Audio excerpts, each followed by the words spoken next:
Bismillahirrahmanirrahim. Assalamu alaikum warahmatullahi wabarakatuh. Dear students, I hope that you all are fine by the grace of Allah Almighty and taking care of yourself and your family. And along with it, you are taking your online classes regularly and doing your work properly and learning your work also. I hope that you all are learning the given work which you have been given for learning. So students, as you know that this is your Iqra English grammar class and we are learning through Iqra English Grammar Book 5. We have completed Alhamdulillah our lesson number 2, which is active and passive voice, and I have given you some exercises as a homework, and I hope that you have completed these exercises. I have given you exercise C and exercise G, in which you have to transform some sentences and translate also. So I am showing you the work so that you can check that whether you have done it correctly or not. Yes students, sorry, I have given you exercise D and E. Okay, so first come to exercise D, in which we have some sentences having WH words, having who, having imperative sentences and modal verbs, and I have told you the way how to transform, how to convert these sentences into the other voice. इसमें क्योंकि आपको mix sentences दिए हुए हैं, passive में भी दिया हुआ है और एक्टिव में भी दिया गया है, तो आपको आइडेंटिफाई करके उसके बाद सॉल्व करना था, उसको कन्वर्ट करना था दूसरे वॉइस में. तो आई होप आप लोगों ने ये काम कर लिया होगा. I am showing you the answers and I hope that you will correct your mistakes. If you have made any mistake so you can correct it. Okay, coming to translation, I have given you the vocabulary. मैंने आपको कल vocabulary दी थी. उसी vocabulary को use करते हुए हमने tense को आइडेंटिफाई करते हुए सेंटेंस बनाया है. जिस टेंस का सेंटेंस है उसी के साथ उसी की बी फॉर्म ऑफ वर्ब ली है और उसके साथ पास्ट पार्टिसिपल यानी थर्ड फॉर्म ऑफ वर्ब ली है और वोकेबलरी को according to the structure arrange कर दिया है. मुझे उम्मीद है आप लोगों ने भी ये काम इसी तरह किया होगा और अब आप इसको टैली कर सकते हैं. अगर कोई मिस्टेक हुई है तो इसको करेक्ट कर सकते हैं. Okay students, moving to our next topic. Yes students, today we are going to start lesson number 4, which is on page number 28 of your book. Have you opened your book?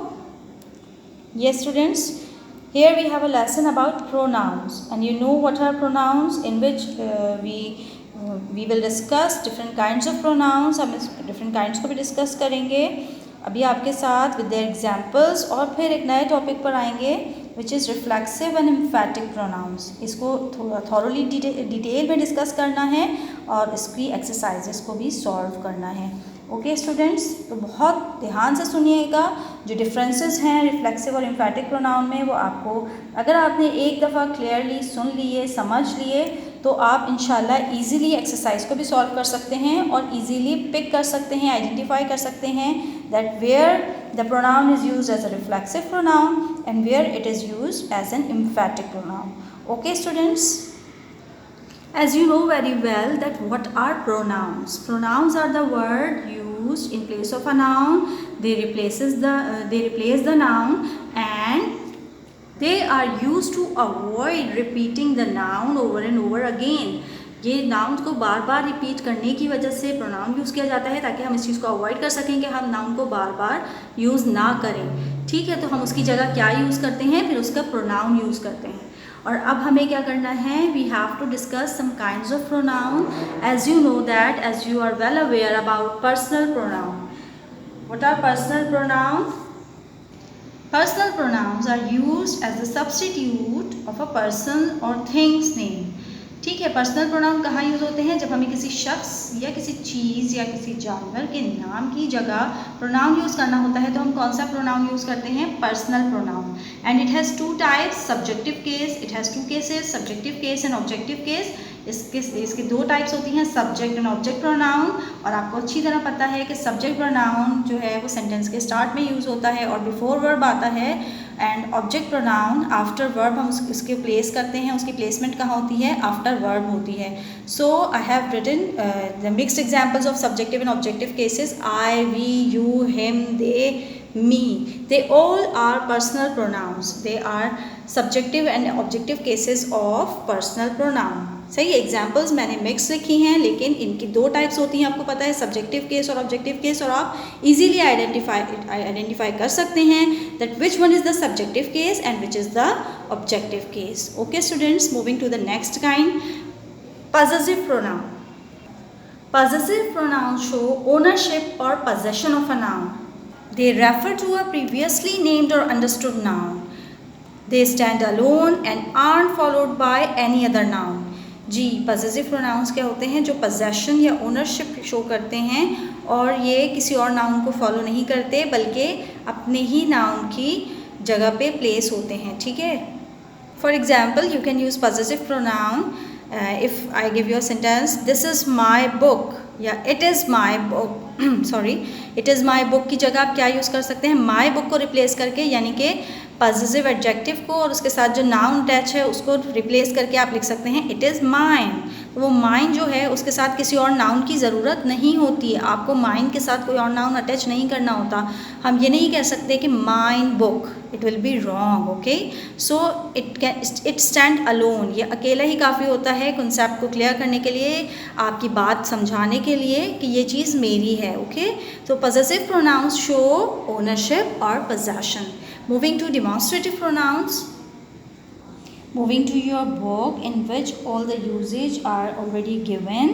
Demonstrative pronouns point out which one or ones you are talking about. कि आप किसकी बात कर रहे हैं.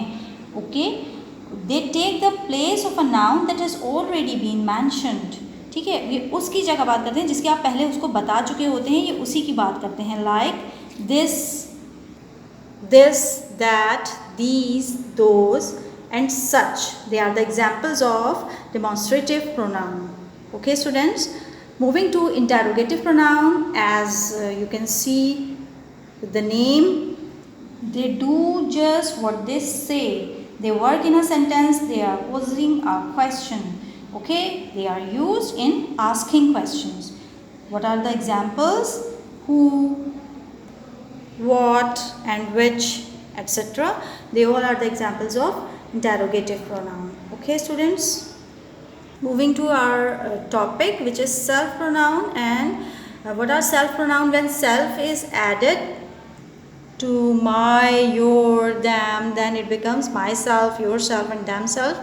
And it can be either reflexive pronoun or emphatic pronoun. Okay, self pronoun is used as reflexive pronoun or emphatic pronoun. We are going to discuss in detail the both types. Okay, moving to the topic. Yes students, reflexive pronouns are used when the subject and the object of a sentence refer to the same person or thing. Okay, they and in self और selves. जैसा कि आपने देखा कि ये and किस पर होते हैं? सेल्फ या सेल्व्स पर. अगर सिंगुलर प्रोनाउन होगा तो सेल्फ यूज़ करेंगे और प्लूरल होगा तो सेल्व्स पे एंड होता है. Okay, yes, the definition is already given in the book. When the self pronoun show the action done by the subject turns back और reflects back the subject, they are called reflexive pronoun. क्या कहलाते हैं reflexive pronoun? When the subject and object of a sentence refer to the same person or thing. आपने देखा examples में, जब subject और object जो सेंटेंस का होगा वो एक ही पर्सन की बात कर रहा होगा, तो ऐसे प्रोनाउंस क्या कहलाते हैं? रिफ्लेक्सिव प्रोनाउन कहलाते हैं. लाइक आई इसमें प्रोनाउन है. ठीक है, I is the subject. I hurt myself. What is the object? Myself. Myself self pronoun है और आपने देखा कि वो अपनी ही बात कर रहा है, यानी सब्जेक्ट और ऑब्जेक्ट एक ही पर्सन की बात कर रहे हैं. तो जिस ऐसे प्रोनाउंस, ऐसे सेंटेंसेस जिसमें एक्शन जो है वो सब्जेक्ट और ऑब्जेक्ट का यानी एक ही शख्स का हो रहा हो, तो वो सेल्फ प्रोनाउंस कहलाते हैं, रिफ्लेक्सिव प्रोनाउंस कहलाते हैं. यानी कि एक्शन रिफ्लेक्ट बैक हो जाता है, टर्न्स बैक हो जाता है, वापस उसी पे असरअंदाज होता है, उसी सब्जेक्ट पे. ठीक है, जैसे कि सेकेंड एग्जाम्पल है शी हर्ट्स हरसेल्फ. उसने अपने आप को ही नुकसान पहुंचाया या ज़ख्मी किया. वी हर्ट आवरसेल्व्स, हमने अपने आप को ज़ख्मी किया. तो यानी कि किसी भी तरीके से अगर आपको खुद से ही चोट लग गई या खुद से ही कोई काम हो गया तो वो रिफ्लेक्सिव प्रोनाउंस कहलाते हैं. इसकी एक मेन डिटेल क्या है, डिस्क्रिप्शन क्या है कि when the subject and object refers to the same person and the action turns back to the subject again. Okay students, one more example, she cut herself while cutting vegetables. उसने अपना ही हाथ काट लिया या अपने आप को काट लिया जब वो वेजिटेबल सब्जियां काट रही थी. she cut herself. तो आपने देखा she सब्जेक्ट है और herself उसका ऑब्जेक्ट है, लेकिन वो बात एक ही की हो रही है, यानी एक लड़की की ही बात हो रही है.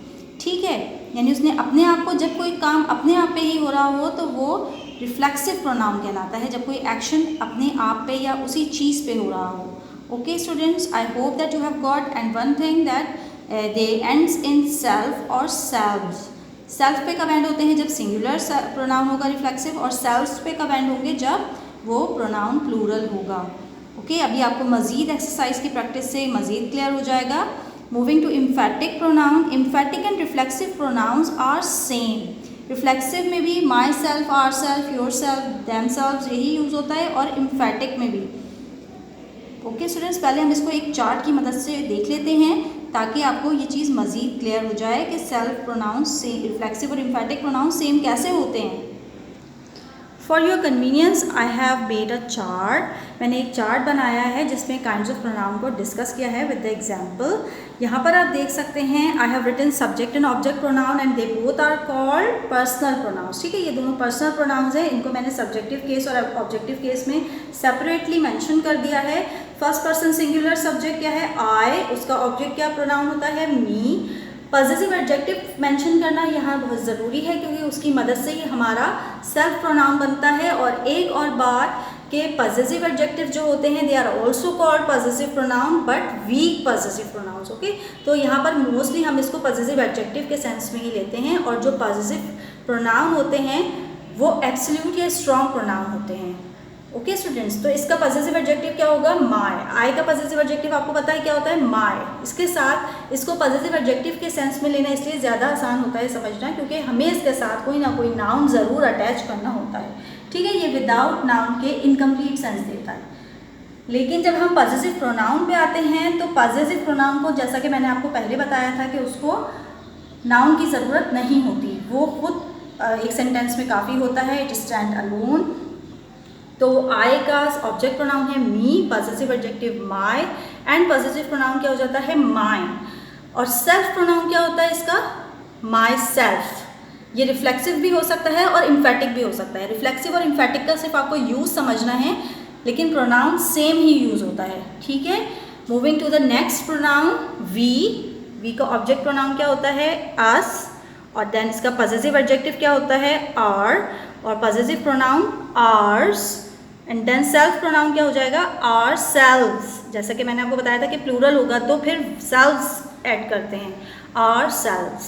Okay, coming to second person singular and plural both. Second person क्या होते हैं? To whom you are talking, जिससे आप बात कर रहे होते हैं वो सेकेंड पर्सन होता है. And first person is the one who is talking. जो कह रहा होता है, जो बात कर रहा होता है, वो सिंगुलर भी हो सकता है, प्लूरल भी हो सकता है, लेकिन जिससे आप बात कर रहे हैं वो क्या होता है? सेकेंड पर्सन होता है. Second person is you.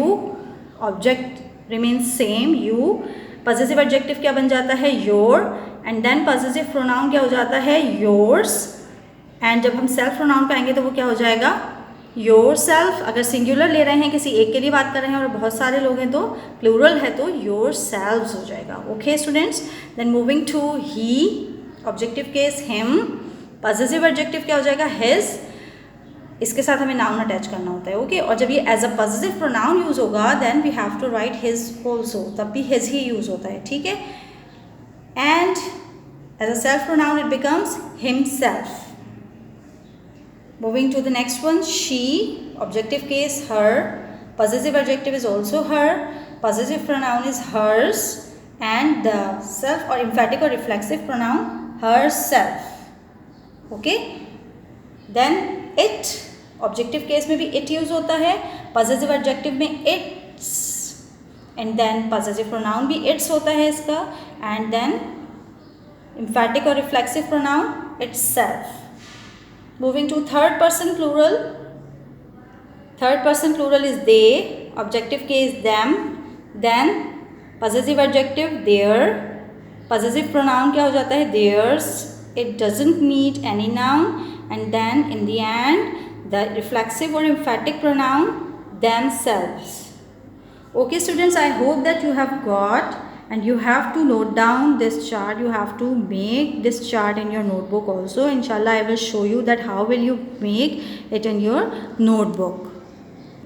Okay students, moving to emphatic pronoun again. I have told you about reflexive pronoun, that reflexive pronoun shows when the action done by the subject turns back or reflects upon the subject. जब action में subject और object same होते हैं, यानी कि एक ही sentence में जो एक्शन परफॉर्म हो रहा है उसमें सब्जेक्ट और ऑब्जेक्ट सेम हैं, it means that the object is reflexive और reflexive pronoun. Okay, coming to emphatic pronoun, when the self pronouns are used for the emphasis, okay, emphasizement के लिए यूज़ हो रहे होते हैं. when we emphasize or intensify nouns or pronouns, इसको इसीलिए intensive pronouns भी कहा जाता है. when they emphasize something, some pronoun, typically we find them right after the noun. okay, ये right after the noun आपको mostly मिलते हैं. mostly किस तरह मिलते हैं अभी हम इसको जो है वो मज़ीद अपनी एक्सरसाइज में देखेंगे, बट यहाँ मैं एक चीज़ क्लियर कर दूँ. एग्जाम्पल्स चेक करते हैं. देखिए वही प्रोनाउन यूज़ हो रहा है जो कि रिफ्लेक्सिव प्रोनाउन में यूज़ हो रहा है ना, वही इम्फैटिक में भी आप सेंटेंसेस में देखेंगे. I will do it myself. Okay, he himself said so. We will complete the task all by ourselves. हम खुद कर लेंगे. I will do it myself, जैसे हम उर्दू में कहते हैं मैं ये काम खुद कर लूँगी. उसने खुद कहा. ही हिमसेल्फ सेड सो, उसने ये खुद कहा. जब हम किसी चीज़ को ज़ोर देने के लिए, स्ट्रेस देने के लिए इस्तेमाल करेंगे इस प्रोनाउन को, तो फिर वो इम्फैटिक हो जाएगा, रिफ्लेक्सिव नहीं रहेगा. जहाँ पर एक्शन वापस उसी चीज़ पे हो रहा है तो वो रिफ्लेक्सिव होगा. इसको आइडेंटिफाई करने के लिए students we have a hint. एक हिंट को यूज़ करते हैं कि जिस सेंटेंस में अगर हम रिफ्लेक्सिव प्रोनाउन को रिमूव कर देते हैं ना, तो वो सेंटेंस सेंसिबल नहीं रहता. लेकिन अगर इम्फैटिक प्रोनाउंस में से इम्फैटिक प्रोनाउन को रिमूव कर दिया जाए, then sentence can also make sense. वो फिर भी सेंसिबल रहता है. It remains sensible. हाउ, अभी हम देख लेते हैं. अगर मैं आपसे कहूँ कि आई हर्ट माई सेल्फ में से मैं आई हर्ट माई सेल्फ को रिमूव कर दूँ, तो ये आई हर्ट हो जाएगा. आई हर्ट, मैंने ज़ख्मी किया. अब किसको किया, एक इनकम्प्लीट सेंस दे रहा है. ये नहीं पता चल रहा कि किसको ज़ख्मी किया. I hurt you, I hurt them, मैं कुछ भी ऐड कर सकती हूँ ना. सो अगर मैं इसमें माई सेल्फ ऐड कर दूँगी तो ये चीज़ क्लियर हो जाएगी कि मैंने अपने आप को ज़ख्मी किया. और without reflexive pronoun sentence sensible नहीं होता. It doesn't make sense. Okay, but emphatic pronoun से अगर हम इस प्रोनाउन को रिमूव कर देंगे तब भी सेंटेंस सेंसिबल होगा. How it will be possible, देख लेते हैं. आई will do it my self में से अगर मैं माई सेल्फ को रिमूव कर दूँ, अब देखें, माई सेल्फ को रिमूव करके देखें, आई विल डू इट हो जाएगा, सेंटेंस सेंसिबल है. ही हिमसेल्फ सेड सो में से हिमसेल्फ को रिमूव करके देखें, ही सेड सो. ठीक है, उसने ये कहा. मैं जब इसको एम्फसाइज करना चाहती हूँ उसने ये खुद कहा, तो फिर क्या हो जाएगा, ही हिमसेल्फ सेड सो. मैंने ये काम खुद किया. आई माई सेल्फ डिड दिस. तो ये सब चीज़ें जिसमें आप इसको एम्फसाइज करके बोलेंगे तो ये एम्फैटिक प्रोनाउन हो जाएगा. और जहाँ पे रिफ्लेक्सिव प्रोनाउन होगा वहाँ इसका होना मस्ट है. इसके बगैर सेंटेंस सेंस नहीं देगा. ठीक है, तो इसमें हमें फर्स्ट एक्सरसाइज में क्या करना है. Moving to the first exercise, we have to underline the self pronouns and write whether it is reflexive और emphatic. You have to underline the self pronoun and tell कि वो रिफ्लेक्सिव है या एम्फैटिक है. मैंने आपको एक हिंट भी बताई है, और एम्फसाइज करने से भी आपको पता चल जाएगा कि किस सेंटेंस में एम्फसाइज किया जा रहा है और किस सेंटेंस में ये as a reflexive pronoun use हो रहा है. First sentence is the injured soldier dragged himself to a safe place. तो आप लोग इजीली आइडेंटिफाई कर सकते हैं ना कि कौन सा है सेल्फ प्रोनाउन. Yes, himself. आपने अंडरलाइन कर लिया. Now you have to tell whether it is reflective और एम्फैटिक. तो अगर रिफ्लेक्टिव होगा then you have to write R over it, and if it is emphatic then you have to write E over it. Okay, तो यहाँ पर अगर मैंने आपको कहा कि आपको किस तरह चेक करना है, if we remove this pronoun, the injured soldier dragged to a safe place, sentence ये हो जाएगा. इंजर्ड सोल्जर, जख्मी सोल्जर ने ड्रैग किया. किसको ड्रैग किया, कुछ पता चल रहा है. मुझे ड्रैग किया, आपको ड्रैग किया, किसको ड्रैग किया. इनकम्प्लीट सेंस हो गया ना, सेंटेंस कंप्लीट सेंस नहीं दे रहा. सो वी हैव टू से, हम ये कह सकते हैं, we can say that it is reflexive pronoun. Okay, और यहाँ पर एक्शन टर्न्स बैक हो रहा है, किस पे रिफ्लेक्ट हो रहा है, इंजर्ड सोल्जर पे. इंजर्ड सोल्जर ने अपने आप को ड्रैग किया, घसीटा, टू अ सेफ प्लेस, एक महफूज मुकाम तक पहुँचने के लिए. तो this is reflexive pronoun. Moving to the next sentence. The president himself awarded the intellectuals of the country. President ने खुद रिवॉर्ड किया, यानी कि इनामात तकसीम किए इंटेलेक्चुअल्स में, आलिमों में, ज़हीन लोगों में मुल्क के। यहाँ पर ये एम्फसाइज़ किया जा रहा है कि प्रेसिडेंट ने खुद इनामात तकसीम किए। इस तरह भी आप आइडेंटिफाई कर सकते हैं। One more thing that I have told you that the normally और mostly the emphatic pronouns comes just after the noun. ये बिल्कुल नाउन के साथ होते हैं मोस्टली, तो यहाँ पर हम इस चीज़ से भी आइडेंटिफाई कर सकते हैं that it is emphatic pronoun. Okay, so you have to write e over it. Now you have to do this exercise yourself. You can do it very easily. आपको सारे self pronouns को underline करना है हर sentence में, and then you have to tell whether it is reflexive or emphatic. Coming to the next exercise. In exercise B, what you have to do, you have to put reflexive pronoun, correspondent reflexive pronoun और relevant reflexive pronoun. कैसे? According to the pronoun or noun you can identify or you can pick the reflexive pronoun. She fell off the chair and her, here we have the pronoun she. I have told you that in these type of sentences we have the same subject and object, यानी कि she का objective हमें case लिखना है लेकिन reflexive pronoun लिखना है। अब तो क्या लिखेंगे? Yes, herself. Very good. What we have to write? Herself. The chick is too weak to feed dash. So we have a noun here, the chick, and we have to write reflexive pronoun of the chick. तो chick का reflexive pronoun क्या होगा?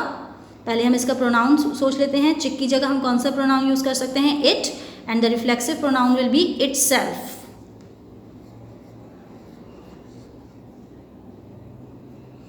Okay students, in the same way you have to solve this exercise, you have to do this exercise yourself.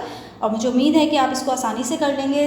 There is no any difficulty, there will be no any difficulty in solving this exercise inshallah. And if you find any problem, you can watch the video again, note down the homework. You have to do exercise A and B of lesson number 4. Okay, I hope that you will do it easily because it's a very easy exercise and you are well aware about the pronouns in your previous classes.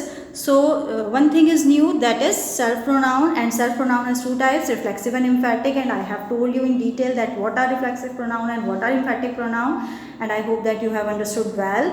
आपको अच्छी तरह से पता चल गया होगा कि reflexive और emphatic pronoun क्या होते हैं. So inshallah, see you in the next class with more exercises. Till then, assalamu alaikum wa rahmatullahi wa barakatuh.